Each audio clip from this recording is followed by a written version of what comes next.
My grandmother died a few weeks back at the ripe old age of 85, passing away peacefully in her sleep.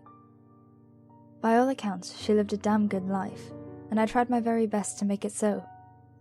Lord knows she did the same for me. This has been a difficult post for me to write. You see, when a treasured loved one dies, especially one that you grew up with, the little solar system of your life is thrown completely out of orbit. Not that mine was ever all that stable in the first place. My parents died in a car accident when I was 2 years old, and I was a little too young at the time to fully absorb the emotional impact of being orphaned. When the prospect of being put into the foster system was brought up by the family lawyer, Grandma took me in without a second thought.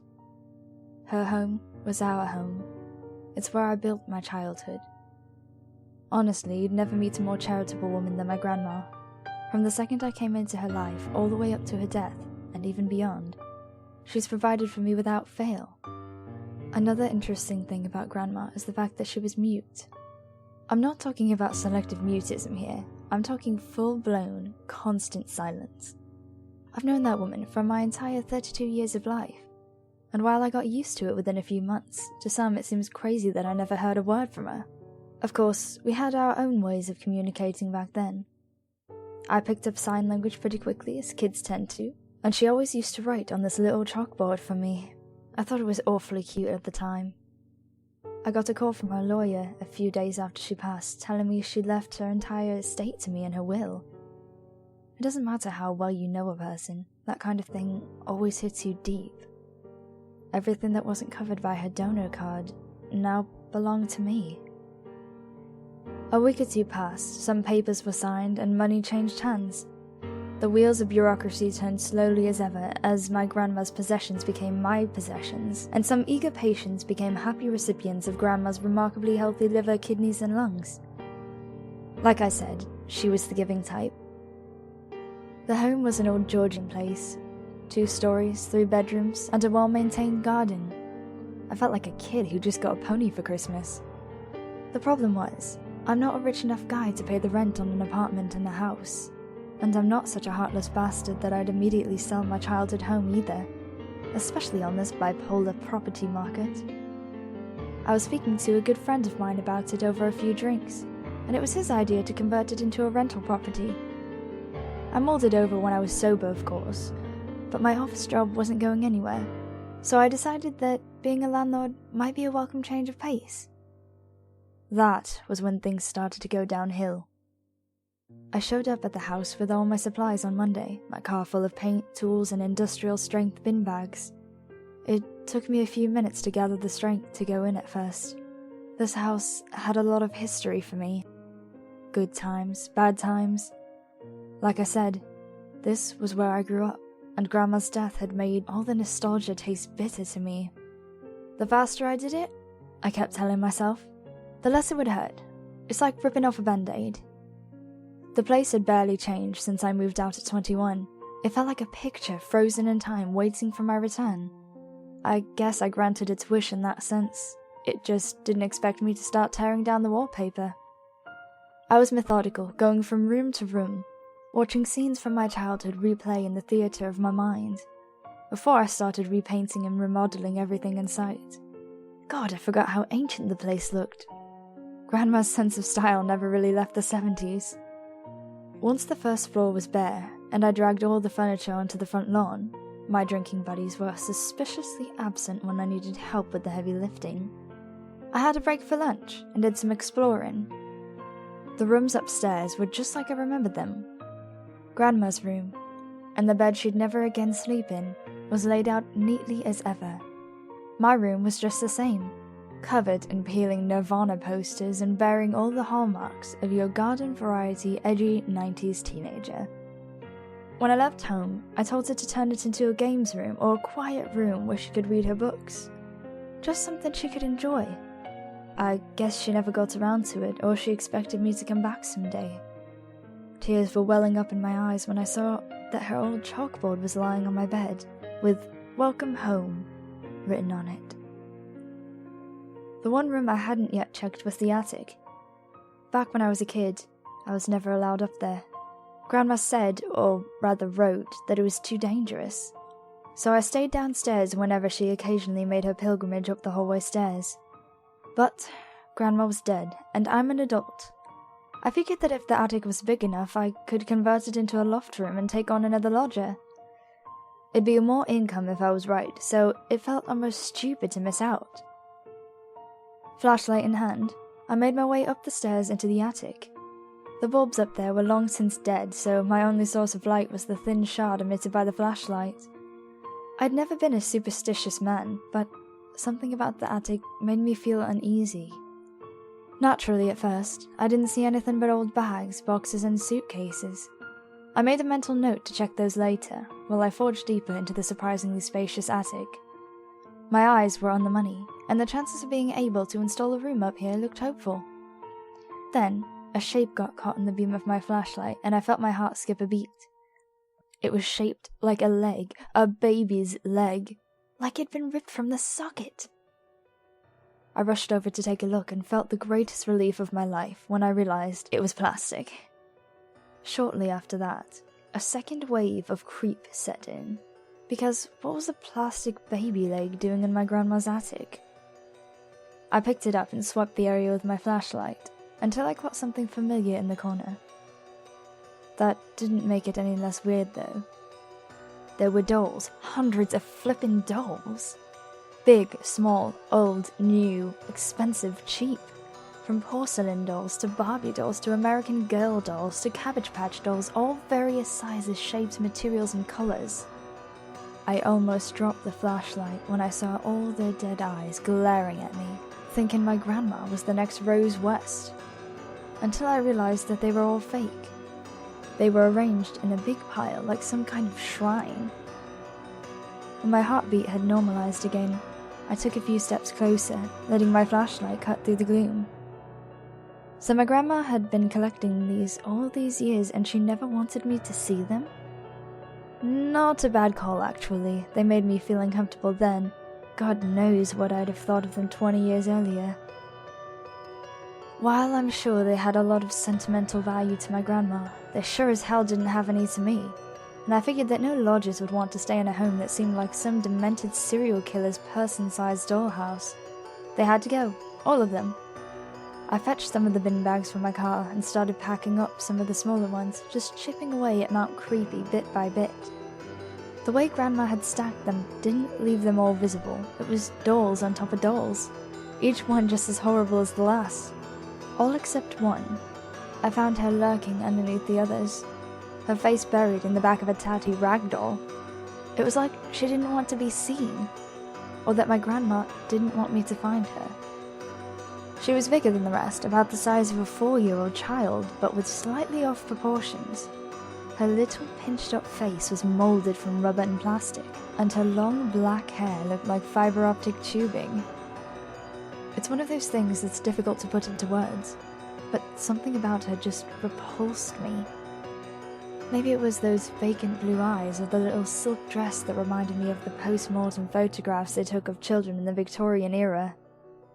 It all just felt eerie and wrong.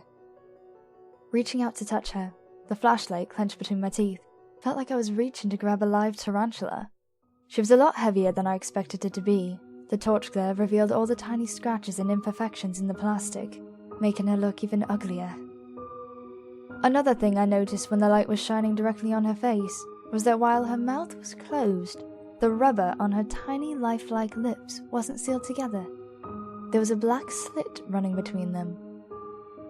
I have never felt as disgusted in my entire life as I did when those little lips twitched, like something was moving behind her dead face. My initial thoughts were animatronics, like those dolls designed to suckle on little bottles when you put them into the mouths, but this doll looked way too old for that kind of technology. So, being curious like a certain dead cat, I put my thumb on the doll's chin and gently slid open the mouth. In the darkness, something was stirring. The doll had a tongue, a human tongue, not just a severed piece of flesh rotting away in there, but a moving, wriggling, salivating tongue. It came bulging out past the lips, writhing lazily before licking at my thumb. It was hot, damp, and stank of cigarettes. I screamed, dropped the flashlight onto the ground, and hurled the doll at the wall.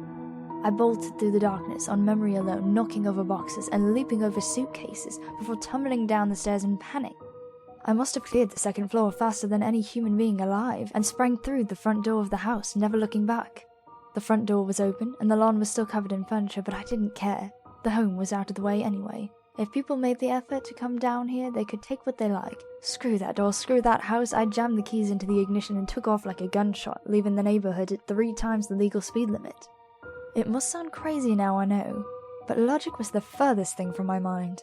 I tore my way home at 80 miles an hour and didn't feel safe until I was in my flat. The door slammed and locked behind me. I was hyperventilating for a little while. I threw up once, almost fainted twice. At the time I tried to justify it, assuming that maybe it was the fumes from all that cheap paint making me see things, making me a little kooky. I'd been under so much stress lately, and gotten so little sleep, it's no wonder I'm imagining such ridiculous things. Fear is exhausting. It takes a physical toll on you. Once the initial shockwaves had passed, I couldn't think about anything but sleep. God, I was so tired I could barely stand. Moments later, I collapsed into bed, fully clothed. I was asleep before I even realized. Sleep wasn't much of a reprieve. I kept dreaming about that terrible doll crawling over my paralyzed body like a spider, dragging its warm, stinking tongue across my face. No matter how hard I tried, there was no pushing it from my mind. Its little blue eyes were branded into my thoughts. When I woke up the next morning, I felt like I'd taken a 12-gauge blast to the face. My head throbbed, my skin burned, I just felt so itchy all over, like my bed had been swarming with fire ants. Over time, the itches became more localized. When I realized that I could feel it definitively on my forearm, I peeled back my sleeve to take a look. There was a patch of skin that'd gone hard and smooth, and I mean rigid, rock solid. It had an almost reflective quality to it where all the hair had somehow fallen out. The skin around it itched like hell, but when I went to touch the patch itself, I didn't feel anything. I found more of these patches on my body when I inspected myself in the bathroom mirror. Those hard, reflective, feelingless patches. There was one on my inner thigh, one on my belly, 2 on my chest, and another on my left bicep. When I tried to peel one of the patches away, it just started bleeding. The patches weren't growing on my skin. The patches were my skin. The next day I had an appointment with the local GP about the issue. I stripped off in his office, letting him see the patches. A few more had grown on my legs since last time, and worst of all, he seemed equally baffled. "I must admit, these are really quite extraordinary circumstances," he said, while trying and failing to cross-reference my symptoms against known diseases on the medical database. "I can't say I've personally seen anything like this before." "Please, doctor," I pleaded with him, trying my best to stop myself from itching at the patches. "There's gotta be something you can do for me, something you can give me, maybe like pills or an ointment." He'd fallen silent, reading more small type from the screen of his computer.